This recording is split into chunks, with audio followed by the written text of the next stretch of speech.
Come on, come on, come on, come on, come on, chameleon. They come and go. They come and go. Oh, love it with me is everybody ride my dreams. Red, gold, and green. Red, gold, I'll and be the snapper. green. Everything survive. What's up, dude? Welcome back to the Buck Back. How are you doing, my man? I am good. I'm tired, but I'm here. Yeah. Dude, we're all tired. What a Everyone's week. tired of everything. Nothing makes sense. And before we get started, hit that like and subscribe button if you're watching. Me and Vince would appreciate it so I much. would love it. We would personally sing you a song. Vince won't know it, but he'll snap. I'll Yep. kind of know it, and I'll try to fake it as long as I can. But today is a day we're celebrating. It has been 11 years since the first season of Daredevil on Netflix, a show that was so monumental, it completely made everything else that Marvel did look like crap. And we're here, we're back this week to celebrate the beginning, the end of one thing, the beginning of another, and that is Foggy Nelson. Miss you, Foggy. Spoilers, by the way. Also, all spoilers ahead. All ahead. Boot, choo choo. All aboard. Spoilers out the butt. Dude, Daredevil Born Again is on Disney Plus. They announced this a few years ago. I think the collective audience went, I don't know. I don't know if we should be doing that. We've had a mixed bag of bringing Daredevil and Kingpin back to the screen. The first appearance of this duo was Kingpin and Hawkeye, which came out on Disney Plus. I personally love Hawkeye. I know a lot of people hated that show. Thought it was great. It's like really a Christmas staple every year. It's a Christmas movie. But I thought Kingpin, made kind of sense in that. Then he was in the Echo show, which Echo was also originally in Hawkeye. Didn't really make sense. Was obviously just a shoehorn because they didn't think that Echo could carry her own show, and they were right. I don't even know what Echo is. I don't remember. Echo is a show based on, if you remember Hawkeye, Echo was kind of the villain, kind of, there's a gray area. I'm a villain, but I have a reason for it, a good reason. Okay. And they gave her own show. It was delayed for years. Came out, they released all the episodes, and dead on arrival. Nobody watched it. I watched the first 3 episodes and said, nope. Daredevil was in that. There's a fight scene between Daredevil and Echo. Not a good show. Not captivating. Really is a part of the new Marvel where just like you could tell they had an idea, and then somewhere along the lines they were like, this isn't going to work. Let's completely reshoot it, or let's chop it down. Daredevil and Matt Murdock shows up in Spider-Man No Way Home as counsel. I believe the implication is that Happy Hogan brought him in to counsel Peter Parker. Great little cameo. The pop was huge when he showed up, and it was the first, okay, Matt Murdock, Charlie Cox's Matt Murdock is a part of the MCU. I think if there's ever been any Marvel characters or Marvel, performance or characterization, whatever you want to say, I think Charlie Cox as Matt Murdock Daredevil and Vincent D'Onofrio as Wilson Fisk Kingpin are the most worthy. In certain aspects, they are better than the MCU. I think it's a perfect pair, dude. I watched the first 2 episodes. I know you watched the first 2 episodes. I did. And I got thoughts, and I think you have thoughts too. So let's get right into it. Let's give the people what they want. It sounds good. Interject applause here. Snaps. All right, dude. Episode 1, what did you think? Coming in, you're sitting down, you're watching it. What did you think of the first episode of Daredevil? Well, I came into it and just was like, okay, yeah, I want to see what this show is going to be. Snuck up on us a little bit. The first 10 minutes, oh my God, dude. Yeah. So good. Yeah. I remember watching it, and it might just be me, and I haven't heard anyone talk about this, but I feel like the music pairing for that opening scene kind of like I didn't care for it. I don't know how you felt. You did? I felt like it was because it's a reimagining of the Netflix music from the Netflix series, his theme from the Netflix. Well, no, series. I mean like the actual, like, this is nitpicky, but not the intro music, but the music in the background when they're at the bar and stuff. It just felt kind of hokey, and I was like, oh, what's going on here? But once 3 minutes in, when shit started popping off, I was like, oh, okay. Yeah. This is exactly what I'm looking for. Yeah, I mean, I think I definitely agree with you. The opening sequence is kind of it's kind of discombobulating a little bit because here are the three friends. I did a recap of all 3 seasons. I really wanted to watch all 3 seasons leading up, and it's just so much time. So I did the what's that YouTube channel that we really like where they do really good recaps and they do Easter eggs and stuff. Man, I was trying. I wish I had the name for it. Yeah. But it's really good. You don't know what I'm talking about, but it's really good. Anyway, he did the recap of everything that Daredevil has been involved with. So Spider-Man, Defenders, She-Hulk, all that stuff, covered all of it and caught you right up. So I was ready to go. Man, I got to say, the opening 10 minutes, it's a little weird. The bar scene is weird. They're showing us characters we've never seen before. And I was a little bit like, what is going on? It's like way too jolly and happy. Yeah, and, maybe that's what I was thinking.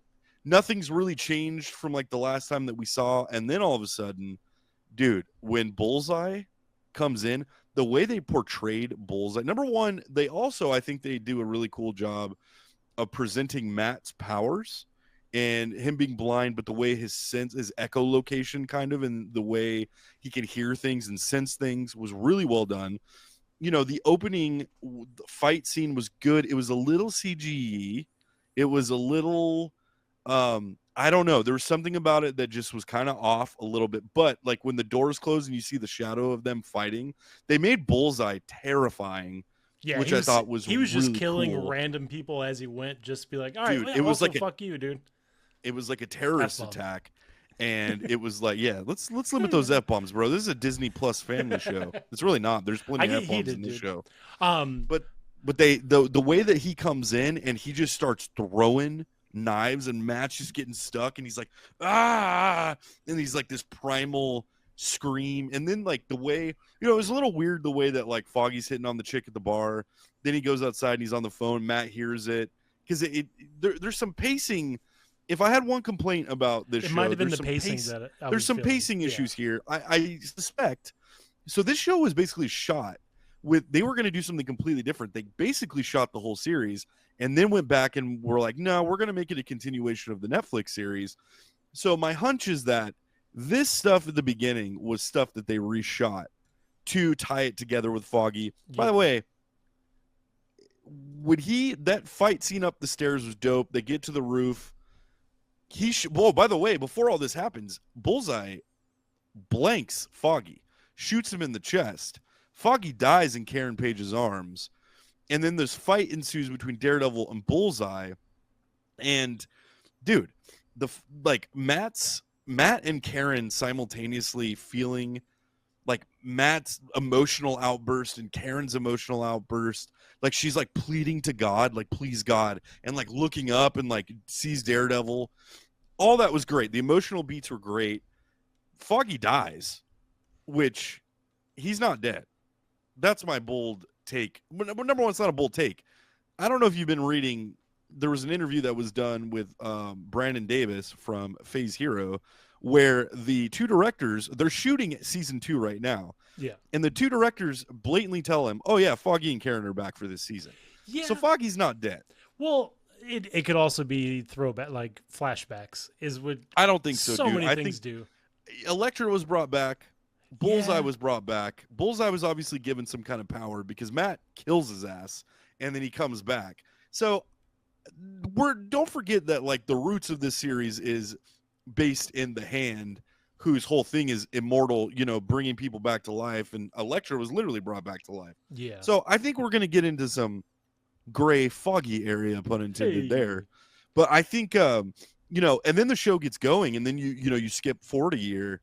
And then it does this really cool thing where it just like, and again, it instantly made me want to go back and watch the original series. But the parallel stories of Matt and Kingpin, dude, and your comment, when I watched the second episode, your comment last night, because we were texting about it a little bit, about how they're telling the story of these two broken individuals and how like you have Wilson Fisk and Matt Murdock, but their alter ego is Daredevil and Wilson Fisk, which are basically the same coin with two different sides. There's a different way of saying that, but and basically how they're trying to carve these new paths away from these alter egos. The scene in the diner was great between, I don't have enough good stuff to say, about the performance of Charlie Cox as Matt Murdock. I mean, he is Matt Murdock from the comics. Vincent D'Onofrio, I even tweeted him. This is how much I love this performance by Vincent D'Onofrio. I tweeted him and I said, dude, your portrayal of Wilson Fisk is both comic book accurate and completely Vincent D'Onofrio exclusive. Like, he makes it his own thing while still making it absolutely perfect to the comic books. I would say the exact same thing about Charlie Cox. They play off each other so well. Like Charlie Cox, like, and like big ups to the directors. There's shots where like profile, side shots, angles where you just see Matt's face and you see the red of his glasses. That is like stuff from the comic books, dude. It's stuff from like that I've seen so many times in the comic book. So the first story is really about kind of the aftermath of Foggy dying. Matt gives up the mantle, which is not really a new plot point that we haven't seen before. He's tried to give up the mantle before. Yeah. And at first I bucked at that, but then they really earned it, in my opinion, by really making it a compulsion. You know, it's like anybody that struggles with a demon, like consistency is the hardest part about shedding a habit or quote unquote demon or addiction or anything else like that. And it's almost like for Wilson Fisk and Matt Murdock, these two sides of them are like these addictions that they try to shed. And there's just situations in life that pull them back into it. And really you see that in episode 2. But anyway, that's my episode 1. You know, they also introduce new characters. I don't understand like what so James Gandolfini, the guy that played Tony Soprano, his son is in this. Yeah. Michael Gandolfini, he plays the young kid that's helping Wilson Fisk. I get the sense that he's going to have a bigger purpose. Yeah, but right now in the story in episode 2, I'm just like, why is he there? Like, he's kind of annoying. I think that's kind of the point. Hopefully that pays off. But episode 1 is basically about him. You know, Karen moves to San Francisco. Matt takes on a new kind of role in this new attorney. What's it called? Legal firm. And, you know, so they introduce new characters there. It's a little bit jarring because you're used to the Foggy and Karen dynamic with Matt, and it's something completely different. But I think that's what the character's going through. So as an audience member, they're making you feel that too. Matt's getting laid, of course, because that's what Matt Murdock does in the comic books. And episode 1 is basically, it ends with this great scene between Wilson Fisk and Matt Murdock in a diner where Matt Murdock basically tells, you know, Wilson Fisk, like, I'm a Christian. I believe in redemption.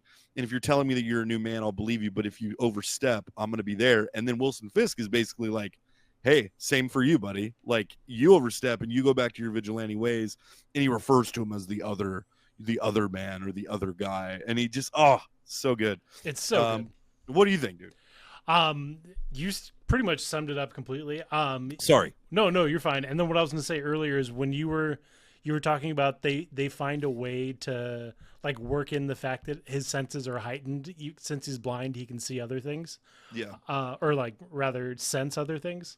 What I felt like they did really well in this is it a new series? The continuation series? It's a little bit of both. It's kind of an amalgamation. They're definitely continuing the Netflix storyline and continuity, which I think they should. I think that's the right 100%. Call. It was it was the best thing they like out of all of the Netflix Marvel series. This and The Punisher were like the standalone great series that and Jessica Jones. Jessica Jones season 1 was fantastic. And then they got to Luke Cage and Iron Fist. Yeah, and it was like, Iron whoa, Fist was they took rough, their foot dude. off the gas. Yeah, which I forgot how rough some of those were. I was looking back and I was doing like the original series recap. And the one that I watched, unfortunately, like I didn't see season 3, I don't think. And they kind of just blew past all of that. And it seems like this series, obviously, since it was the last season that they're taking from, there's a lot of stuff that I missed. So I might go back and watch season 3 right now. I would definitely advise go back and, if nothing else, and I'll send you the link to the one I watched. Because I didn't even know who Bullseye was. So the first 10 minutes of this and all this stuff happening, I was like, oh man, who's that guy? Turns out there's history that I was unaware of. Yeah, and they like Daredevil in the comic, or I'm sorry, Bullseye in the comics is terrifying, and they do a really good job of portraying that. I'm with you. I don't remember much about him from season 3 because it's been so long, but I would advise go back and watch it for sure. Yeah, I'm definitely going to. But what I was gonna say is the way that they changed the aspect ratio of like him focusing in on things this season is incredible, dude. Because they used to do like the weird, Like it would like turn red and he would see like these weird outlines of things Yeah. in the past series. And I didn't really care. Like it looked cheesy as shit. But the way that they just manipulate the screen for you to see what he's focusing on in this one, I absolutely loved. The whole fight scene up the stairs and how it's all supposed to be like one shot. It seems like they had such success in that season 1, episode 2 fight scene where it's just 10 minutes of him fighting in the hallway. They keep going back to that. I'm fine with that, dude. Keep doing that. Yeah, and I hope there's more of it, you know. It's kind of like the trademark of the show.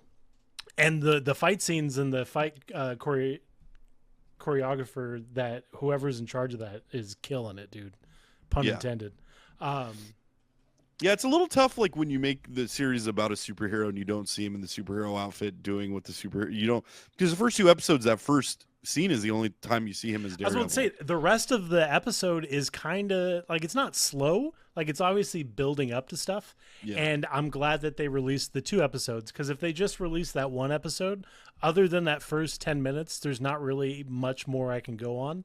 There's the performances of him like talking to Fisk and obviously story building, but I'm so glad that they included that 2nd episode. Well, because it all builds till the end of the 2nd episode. Right, and so much of it is you know, the performance beats are so good that it carries the show, which is impressive to do. It really is, dude. Most people just like, let me see him in the suit, and I'm that way, you know, in certain aspects. And I know he's got different colored suits in this one that pay homage to like some of the other suits from the comics. So I'm ready to see that. But let's get to episode 2. Episode 2, you know, is really about, you know, the one thing that is a little weird is Wilson Fisk. Like, you know, I think it parallels the time we live in, and I think it, you know, especially in New York, you know, how people are kind of sick of the way New York has been run. Yeah. And so the concept of a Wilson Fisk, you know, going from this kingpin to the mayor of New York, I think the commentary there is like, hey, there's not much difference between a kingpin and a politician, which I like.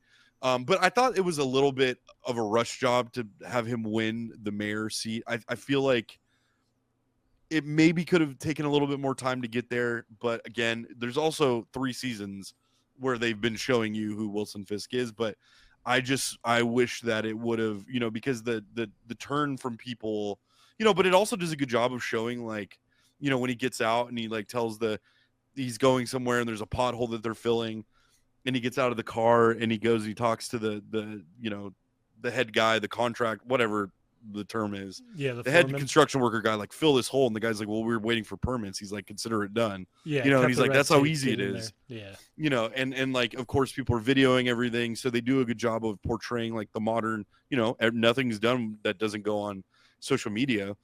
So second episode, someone in the background, whenever they do that, screams the F word. Did you hear it? Yeah.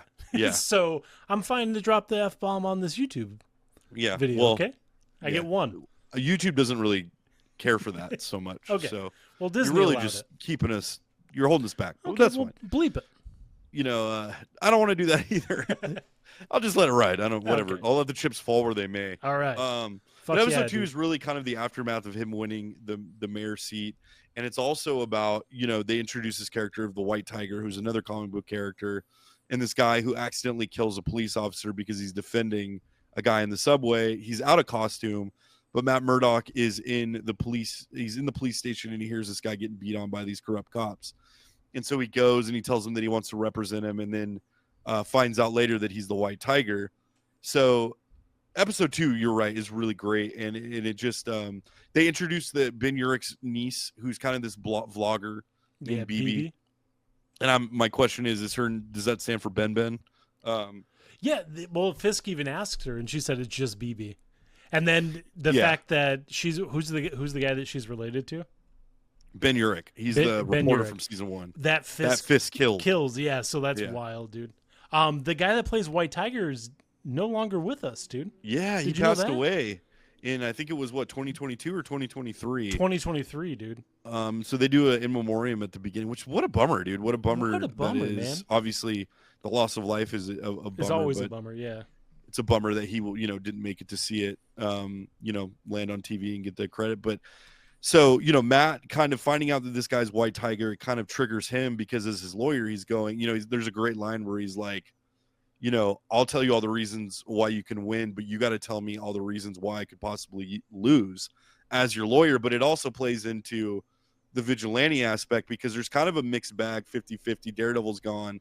The people of New York don't necessarily want vigilante. Wilson Fisk doesn't want vigilantism. That's why what he kind of ran on was like, let me restore law and order, which is ironic. Yeah. But like you said, so, there's the separation between criminal and politician. Right. Is a fuzzy line, dude.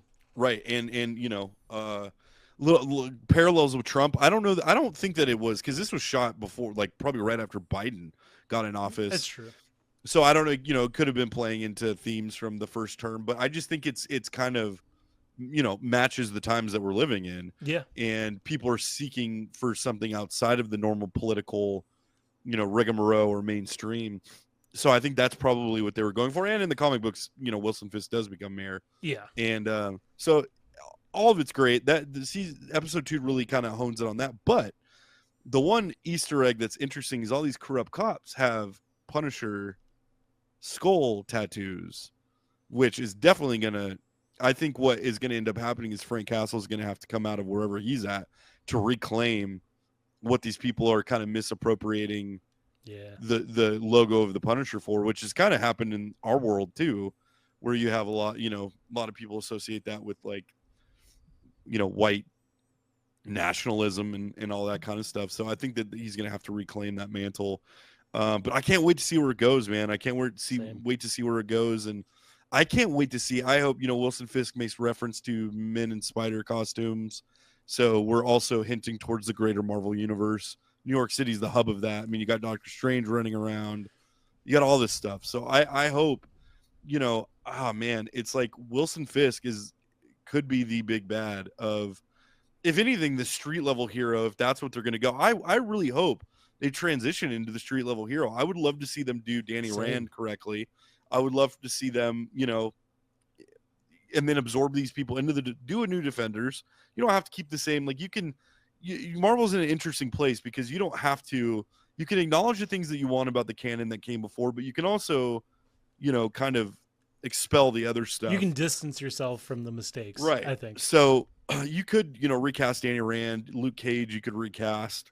And really make those characters, don't even do Luke Cage. Just do Heroes for Hire, do that storyline and do that series. That would be dope. But I hope that Disney Plus pivots and really, instead of these other characters that nobody really cares about, really gets into some of these like, top tier classic superheroes that everybody loves. But that's my review, dude. I'm going to say 8 out of 10 so far in these first 3 episodes. I might even go 9 out of 10. So Karen Page is now in San Francisco.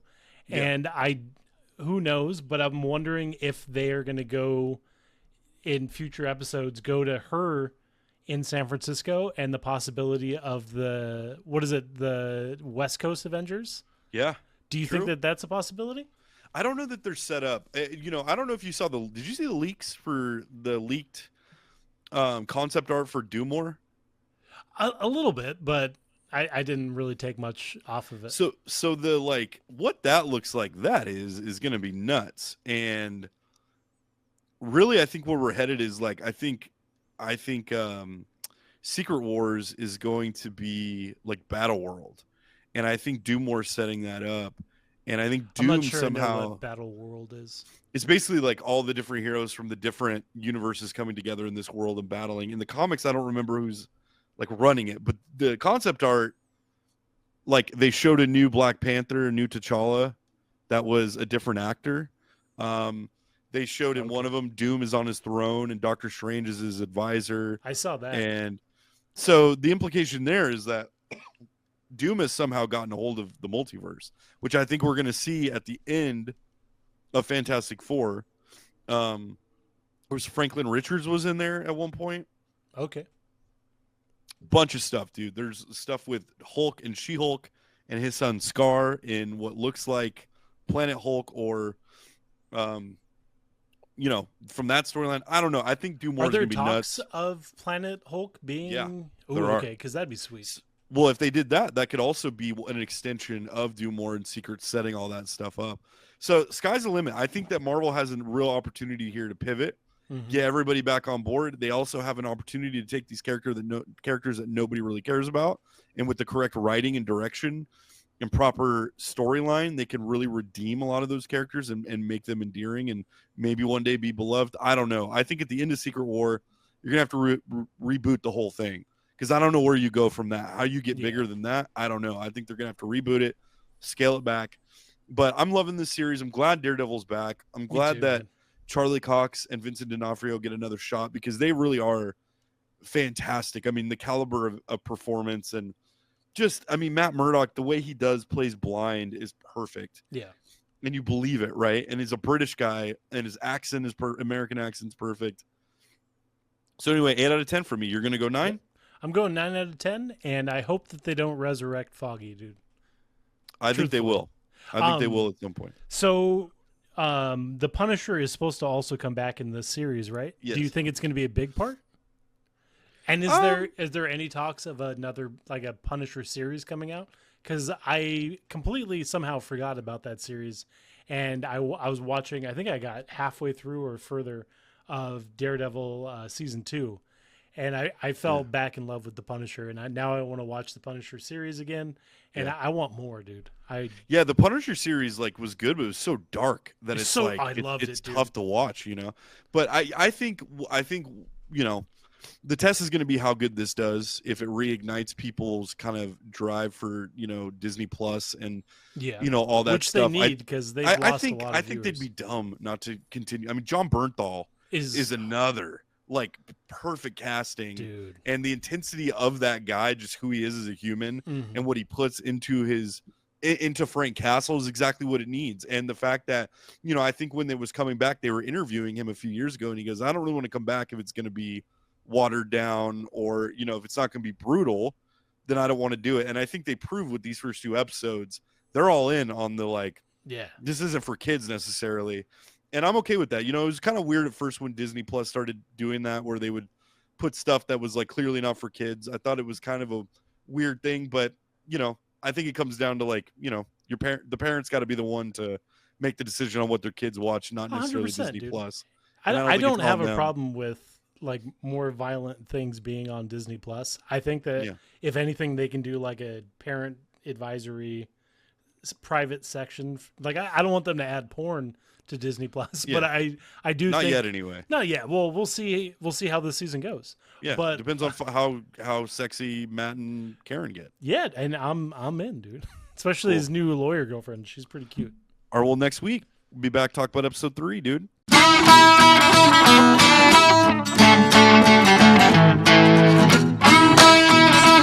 They had to buck back a bit, dude. Can we rebrand to buck back a bit? Bang my name, dude. Bang my name, buck back a bit.